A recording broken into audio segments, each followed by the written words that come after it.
मुरादाबाद के पाकबड़ा डेंगरपुर रोड स्थित RS garden में आजादी के अमृत महोत्सव कार्यक्रम के अंतर्गत विधिक सेवा प्राधिकरण के बैनर तले कार्यक्रम का आयोजन किया गया, जिसकी अध्यक्षता प्रभारी जनपद न्यायाधीश द्वारा की गई। में संचालन तहसीलदार बिलारी धर्मेंद्र सिंह व न्याय कर्मचारी उसके सक्सेना द्वारा संयुक्त रूप से किया गया। आपको बताते चले 2 अक्टूबर 2021 से 14 नवंबर 2021 तक आजादी का अमृत महोत्सव कार्यक्रम पूरे जनपद में मनाया जा रहा है। न्याय विभाग की ओर से भी जिला विधिक सेवा प्राधिकरण मुरादाबाद के तत्वाधान में आजादी के अमृत महोत्सव को मनाया गया, जिसमें महिलाओं के कानूनी अधिकार पर जनमानस को जागरूक करने के साथ साथ उनकी सहायता करने पर जानकारियां दी जा रही हैं। वहीं जिला प्रशासन के वरिष्ठ अधिकारियों द्वारा अपने अपने विभाग की योजनाओं पर जनमानस को बताया जा रहा है। इसी उद्देश्य को लेकर जिला विधिक सेवा प्राधिकरण मुरादाबाद की ओर से शनिवार को थाना पाकबड़ा की ग्राम पंचायत रतनपुर कला के आरएस गार्डन में आजादी के अमृत महोत्सव कार्यक्रम का आयोजन किया गया। तब से हम लोग लगभग 75 वर्ष का समय पूरा कर चुके हैं और आज़ादी के 75वें वर्ष में केंद्र सरकार के प्रयास से ये आज़ादी का अमृत महोत्सव का जो कार्यक्रम है चलाया जा रहा है। इस कार्यक्रम का उद्देश्य है, एक तो हम ये देखें कि आज़ादी के बाद से 75 वर्षों में हमने कितना सफ़र तय किया है, कितना सफ़र पूरा हो गया है और कितना बाकी है। क्या ये सफ़र हमारा संतोषजनक था या इसको और आगे ले जाने के लिए हमें और क्या क्या करना बाकी है। सरकार के न्यायपालिका ने, सरकार के सभी विभागों ने, न्यायपालिका ने अपने अपने क्षेत्र में बहुत से प्रयास किए हैं। हमारे जो एग्जीक्यूटिव डिपार्टमेंट के अधिकारी थे, कर्मचारी थे, उन्होंने अपने विभाग की जानकारी दी और उसको सुनकर आपको लगा होगा कि निश्चित रूप से आज़ादी के समय जहां ये देश खड़ा था उसे भी बहुत लंबा सफर तय किया और हम बहुत आगे आए हैं।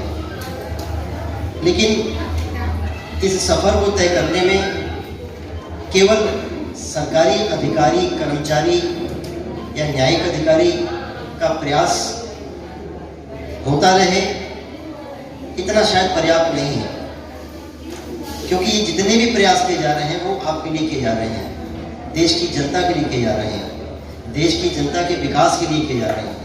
अगर आपकी उसमें सहभागिता नहीं होगी तो अधिकारियों के प्रयास निष्फल हैं। इसलिए इस कार्यक्रम को आयोजित करने का एक सबसे बड़ा उद्देश्य ये है कि यहाँ जितने भी सरकार की योजनाएं हैं उसके बारे में आपको जागरूक किया जाए, जानकारी दी जाए, जिससे कि आप उन कार्यक्रमों का लाभ उठा सकें। क्योंकि जब आप लाभ उठाएंगे तभी उन योजनाओं का कोई मतलब होगा। आशा है आप लोगों ने धैर्यपूर्वक सुना है इन कार्यक्रमों के बारे में, इन योजनाओं के बारे में। आप अपने तक इन योजनाओं को सीमित नहीं रखेंगे। जैसे एक दीप से अनेक दीप जल जाते हैं, ऐसे ही आप अपने आप को एक दीपक मानिए और जो भी जानकारी आपको मिली है इसको आगे अपने गांव में, अपने क्षेत्र में प्रसारित करिए। अगर किसी योजना, यहाँ बहुत से अधिकारियों ने, कर्मचारियों ने योजनाओं के बारे में बताया है, वहाँ ऐसे प्रकरण आते हैं जिनमें अपचारी 18 वर्ष से कम आयु के होते हैं। यदि ऐसे कोई प्रकरण हो जिनमें कोई बालक संलिप्त हो और वो गंभीर प्रकृति का ना हो, तो ऐसे प्रकरण को किशोर न्याय अधिनियम के अंतर्गत विस्तारित करने के लिए हम लोग बड़ा प्रयास करते हैं।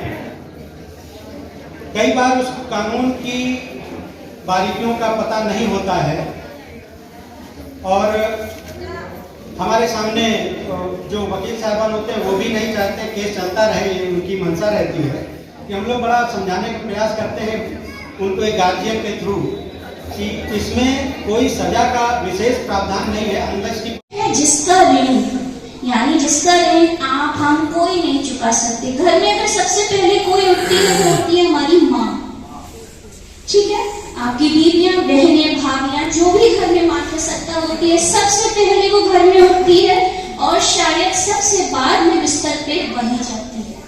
तो उसका ऋण तो हम लोग बहुत 5 ऋण हिंदू धर्म में बताए गए हैं, लेकिन मेरे हिसाब से एक गृह ऋण भी होता है जो आपकी बीवी का होता है, हमारी माँ का होता है, बहनों का होता है, सब जो भी मातृसत्ता है। मैं लेकिन इस इस मत की भी विरोधी हूँ कि सिर्फ महिला सशक्तिकरण जो नारा चल रहा है, ये नारा सशक्तिकरण को बहुत सारे लोगों ने बहुत अलग तरीके से डिफाइन किया है। देखिए, सशक्तिकरण का मतलब ये बिल्कुल नहीं है कि हम पश्चिमी सभ्यता में छोटे कपड़े पहनकर मॉडर्न बन के या अपनी सभ्यता, अपनी संस्कृति, अपने संस्कार का मजाक उड़ा के खुद को मॉडर्नाइज शो करें। सशक्तिकरण का मतलब है कि हम जहां जिस क्षेत्र तक नहीं पहुंचे हैं, शिक्षा के माध्यम से वहां तक पहुंचे, अपने आप को साबित करें और कंधे से कंधा मिला के चलें। यहाँ पे बच्चे भी बैठे हैं पीछे जो देश के बेटे हैं। ऐसा नहीं है कि सिर्फ बेटों से ही सब कुछ होना है। रक्षाबंधन है तो बहन की जरूरत है, तो उसे भाई की भी जरूरत है। परिवार में अगर बीवी का है तो एक पति होगा।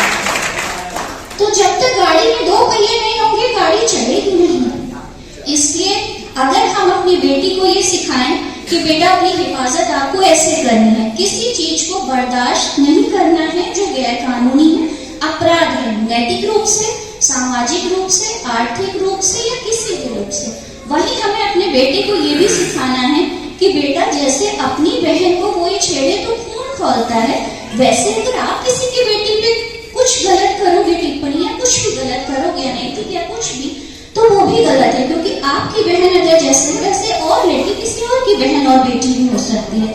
तो दोनों को हमें सिखाना है, सशक्त बनाना है। और बेटियों को खास इसलिए जरूरत है, निश्चित रूप से आज हर विभाग में हर जगह बेटियां बहुत ऊंचे पदों पर पहुंची हैं और भगवान करे हमारे देश की बेटी और बेटी कभी भी बेरोजगारी का शिकार न हो, क्योंकि शिक्षित बेरोजगारी सबसे दर्दनाक होती है कि जब एक शिक्षित व्यक्ति रोजगार के लिए परेशान होता है। लेकिन कानून का इस्तेमाल करके गलत इस्तेमाल मत करिए, क्योंकि आदरणीय madam Shrimati Rupali Saxena madam, Shri Mohit Sharma sir, Shri Sandeep sir एवं मेरे वरिष्ठ एवं कनिष्ठ न्यायिक अधिकारीगण, आदरणीय प्रधानाचार्य महोदया, शिक्षाविद श्री राम शर्मा जी एवं यहाँ पर उपस्थित मीडिया पर्सन्स और सारे विभागों के अधिकारीगण, कर्मचारीगण, प्यारे ग्रामवासियों और बच्चों,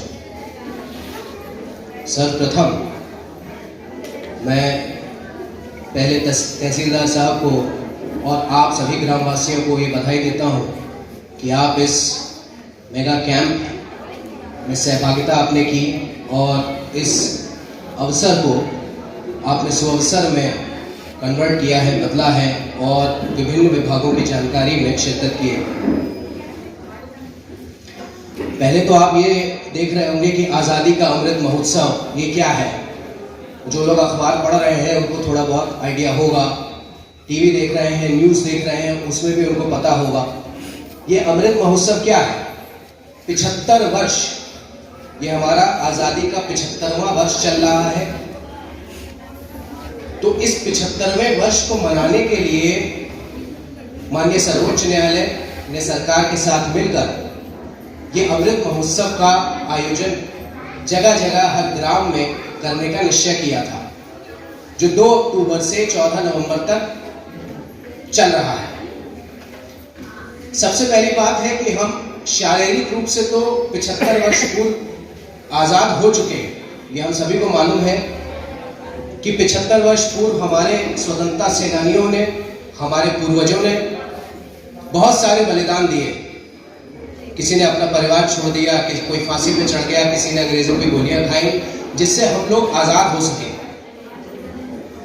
लेकिन क्या उस आज़ादी का हम सही मायने में लुत्फ उठा पा रहे हैं, उसको एंजॉय कर पा रहे हैं? अगर आप मेरा मत जानेंगे तो मैं कहूँगा कि अभी भी हमारी 50% से ज़्यादा जनता उसका सही मायने में वो आज़ाद नहीं है, अपने संस्कारों से आज़ाद नहीं है, अपनी मानसिकता से आज़ाद नहीं है। जैसे हमारे पूर्व वक्ताओं ने कहा कि बेटी बचाओ बेटी पढ़ाओ, बेटियों और बेटों को समान अवसर दो। सही मायने में आज़ादी यही है, मानसिक रूप से आज़ादी यही है कि हम सबको समान रूप से ट्रीट करें, समान रूप से उनके साथ व्यवहार करें। अगर बच्चियां हैं, बच्चे हैं तो उनको समान रूप से पढ़ाई लिखाई का अवसर प्रदान करें। अगर बच्चियों के साथ या किसी भी बच्चे के साथ, महिला के साथ कोई भी दुर्व्यवहार होता है तो यहाँ पे कई ग्राम प्रधान भी बैठे हैं और कई परिवारों के मुखिया, क्योंकि हमारी पितृसत्तात्मक सोसाइटी है और शायद उनका भी ये कर्तव्य है कि वो अपने घर में जाएं, अपने पत्नियां, बच्चे, बच्चियां सबको ये बताएं कि अगर उनके साथ कोई भी दुर्व्यवहार होता है तो उसको सहने की जरूरत नहीं है, क्योंकि अपराध करने से ज्यादा अपराध सहने वाला भी एक प्रकार से अपराधी होता है।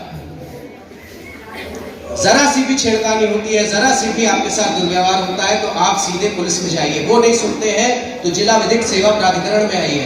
ये प्राधिकरण क्यों बनाया है सर्वोच्च न्यायालय ने कि जिले में लगभग 74 से 75 डिपार्टमेंट होते हैं, महकमे होते हैं। अगर वो कोई भी डिपार्टमेंट आपकी न सुने, एक दरखास्त इस प्राधिकरण में आप दीजिए, हम उसको फॉलो अप करेंगे। आपकी एफआईआर नहीं लिखी जा रही है, फिर आप 156(3) में गए, लेकिन आपको वाजिब आप जो चाहते हैं वो निर्णय नहीं मिला है, पुलिस वाला नहीं सुन रहा है, तो एक दरखास्त आप यहां डालिए, हम उसको फॉलो अप करेंगे, एसएसपी को लिखेंगे, आपका मुकदमा दर्ज होगा। पेंशन की कोई परेशानी है, जैसे विकलांग है तो उनको जो ट्राईसाइकिल मिलती है या उनको जो भत्ता मिलता है, स्कीम्स का लाभ नहीं मिल पा रहा है, तो आप इस प्राधिकरण में आ सकते हैं, आप दरखास्त दे सकते हैं।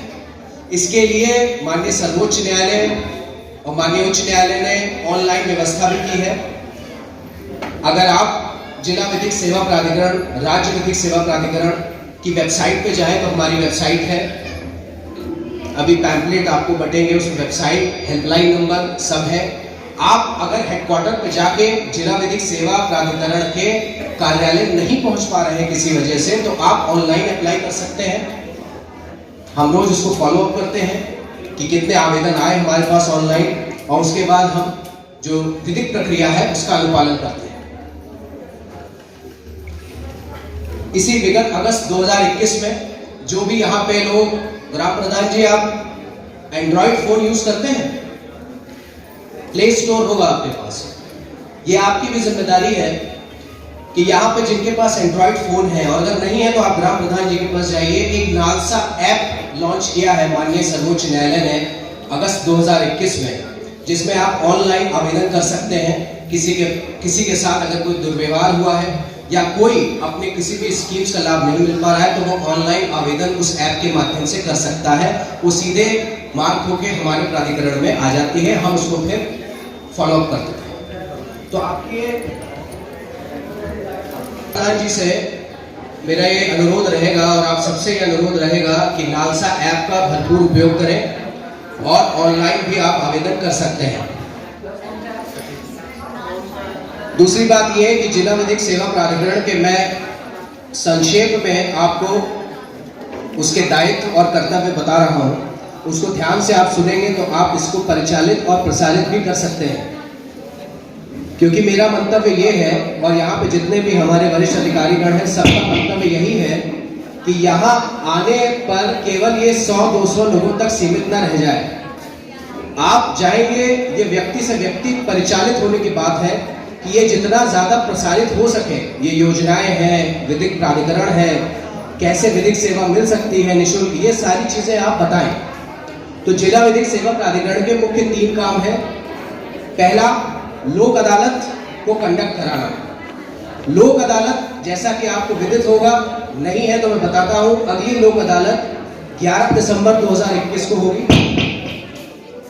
लोक अदालत में जो छोटे मोटे अपराध हैं, छोटे मोटे मामले हैं, मोटर व्हीकल के मामले हैं,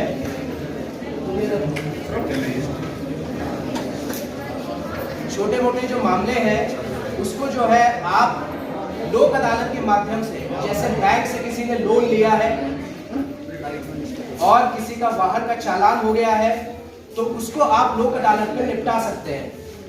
लोक अदालत, अब आपके दिमाग में, जहन में हो रहा होगा कि लोक अदालत में ही हम क्यों जाएं, हम साधारणतः कोर्ट में जाके ये मामले सुलझा सकते हैं। तो लोक अदालत की महत्ता ये है कि लोक अदालत में जो मामले निपटाए जाते हैं उसकी कोई अपील नहीं होती। लोक अदालत में जो मामले डिसाइड होते हैं वो फुल एंड फाइनल डिस्पोजल होता है, यानी पूर्ण निस्तारण। उसके बाद आपको किसी भी अपील में नहीं जाना है, कोर्ट कचहरी का जिसे कहते हैं चक्कर बार बार नहीं लगाना है। इसीलिए मेरा आप लोगों से ये अनुरोध रहेगा कि आगामी लोक अदालत में जितना ज़्यादा से ज़्यादा हो सके उसका लाभ उठाएं। दूसरा जो इसका फंक्शन है जिला विधिक सेवा प्राधिकरण का, वो है उत्तर प्रदेश पीड़ित क्षतिपूर्ति योजना। ये 2014 में लाई गई थी। इस योजना को अगर आप इंटरनेट पे भी, खासकर बच्चे हैं और जो यहाँ पे प्रधानाचार्य महोदय हैं, वो बच्चों को बता सकते हैं कि उत्तर प्रदेश पीड़ित क्षतिपूर्ति योजना जो है वो उत्तर प्रदेश सरकार ने इसलिए क्रियान्वित की थी कि जो महिलाएं, उसमें अलग अलग धारा के हिसाब से उसमें जो वित्तीय सहायता का प्रावधान दिया गया है, जो कि विधिक सेवा प्राधिकरण से ही उस महिला या बच्चे को मिलेगा। जैसे अगर दुर्भाग्यवश किसी महिला के साथ रेप हो जाता है तो उसके लिए उस योजना में 3 लाख तक की वित्तीय सहायता का प्रावधान है। कोई अगर एसिड अटैक विक्टिम है तो उसके लिए 1.5 से 2 लाख तक का प्रावधान है। ये प्रावधान इसलिए है कि जब तक कोर्ट में उस महिला या बच्चे या किसी पुरुष का भी केस चलता है तब तक उसे अंतिम रूप से वित्तीय सहायता दी जा सके। वित्तीय सहायता इसलिए कि उसको कोई इलाज कराना है या उसके क्लाइंट कष्ट में है, तो वो जो अपराधी है, उसने जो अपराध किया है, तो उसके विक्टिम है, उनकी तो कोई गलती नहीं है, तो उनको अंतरिम सहायता दी जा सके। इसी अंतरिम सहायता राशि के मंतव्य से उत्तर प्रदेश सरकार ने पीड़ित क्षतिपूर्ति योजना 2014 का क्रियान्वयन किया गया था, तो उसका भी आप लाभ उठा सकते हैं। जो नालसा ऐप मैंने बताई, उसमें पीड़ित क्षतिपूर्ति योजना के लिए भी एक सहायता बटन दिया गया है, उसमें भी आप ऑनलाइन आवेदन कर सकते हैं। और तीसरा जो फंक्शन है वो मध्यस्थता है। यहाँ पे हमारे पास एक मध्यस्थों का पैनल होता है जिसमें मुख्यतः पारिवारिक जो मामले होते हैं उसके निपटारे के लिए, जैसे पति पत्नी, पिता पुत्र, पुत्री, इन सब के मध्य कई बार छोटी छोटी चीजों को लेकर हम लोग लड़ जाते हैं और कोर्ट कचहरी पहुंच जाते हैं। इसी को लेके अगर सरकार ने और माननीय सर्वोच्च न्यायालय ने यही सोचा कि अगर इन छोटी छोटी बातों को बैठकर मध्यस्थता से अगर निपटा दे तो कोर्ट कचहरी भी जाना नहीं पड़ेगा, और दूसरा जो आपसी परिवार में एक सामंजस्य होता है वो भी बना रहेगा। रिश्ते हम सहेजने की कोशिश करते हैं, हमें तोड़ने की कोशिश नहीं करनी चाहिए। इसी मंतव्य से ये मध्यस्थता केंद्र जो है हर जिले में जिला विधिक सेवा प्राधिकरण में खोला गया है, जिसमें हमारे पास अधिवक्ता महोदय का एक पैनल होता है, उसमें सोशल वर्कर भी आ सकते हैं। वो लोगों के मध्य पारिवारिक मसलों के बीच भी बैठकर मध्यस्थता कराते हैं, जिससे वहीं का वहीं फैसला हो जाए और रिश्ते जुड़े रहे और कोर्ट कचहरी न जाना पड़े। इस पर हमारे प्रभारी जिला जज साहब और अन्य हमारे जज साहब का, तहसीलदार बिलारी और यहाँ की जनता की तरफ से मैं स्वागत करता हूँ, अभिनंदन करता हूँ। सर, मैं सर के नेतृत्व में सचिव जिला विधिक सेवा प्राधिकरण के तत्वाधान में पिछले 2 अक्टूबर से लेकर आज 13/11 है, कल खत्म हो गया प्रोग्राम अमृत महोत्सव का। सर के कुशल नेतृत्व में हम लोगों ने अपना जितना प्रयास करना था किया और गांव-गांव में जाकर हम शिविर लगाए हैं, डोर टू डोर कैंपेन किया इसके लिए, और सर का हमेशा मार्गदर्शन मिला। हम लोग में जितनी शक्ति थी और जितना हम लोग पास मैन पावर था उसके अनुसार हम लोग ने काम किया है। सबसे बड़ा सौभाग्य, मैं इतना 11-12 साल की सर्विस में मैं पहली